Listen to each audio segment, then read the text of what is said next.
மக்களுடைய போராட்ட களத்திலிருந்து 57வது நாளிலே மக்களுக்கான முக்கிய ஒரு அறிவித்தல் இந்த வேளையில் போராட்ட களத்திலிருந்து விடுகின்றோம்.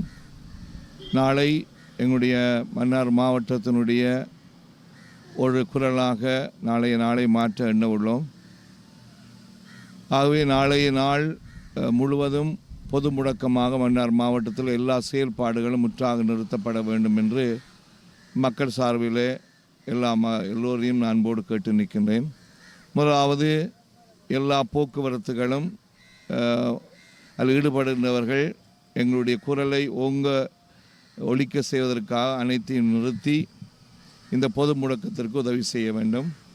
இரண்டாவது அரசு சார்பற்ற நிறுவனங்களில் பணிபுரிகின்றவர்கள் ஒரு நாள் லீவ் எடுத்து வீடுகளிலே தங்களுடைய வாழ்வினை தொடர வேண்டும் என்று நான் கேட்டுக்கொள்கின்றேன்.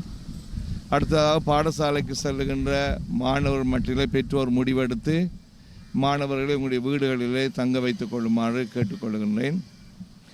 அடுத்ததாக நான்காவது எங்களுடைய 3 கோரிக்கைகளை முன்வைத்து நாங்கள் நடத்துகின்ற போராட்டத்தை மிகவும் எழுச்சியுற செய்வதன் மூலமாக மாபெரும் கண்டன பேரணி நாளை 10 மணிக்கு மன்னார் விளையாட்டு மைதானத்திலிருந்து ஆரம்பமாகி நகர பகுதியில் 2 மணித்தியாலங்கள் எங்களுடைய கோஷங்களை எழுப்பி எல்லாவற்றையும் எங்களுடைய குரலை ஒலிக்க செய்து அதனுடைய அடையாளமாக எங்களுடைய தேவைகளின் வேண்டுகோளாக குரலாக மாண்புமிகு ஜனாதிபதிக்கு கடிதத்தினை எங்களுடைய கௌரவத்துக்குரிய மாவட்ட செயலாளரும் நாங்கள் கொடுக்கவிருக்கின்றோம். ஆகவே நாளைய நாளில் எல்லா தொழிலாளர்களும் மீனவ தொழிலாளர்கள், விவசாயத்தில் ஈடுபடுகின்றவர்கள், ஏனைய தொழிலில் ஈடுபடுகின்றவர்கள், சிகை அலங்கார சங்கத்தினர், ஏனைய சங்கத்தில் எல்லா அமைப்புகளும் நாளைய நாளிலே எல்லா வேலைகளையும் நிறுத்தி இந்த போராட்டத்திலும் முழு கடை அடைப்பிலும்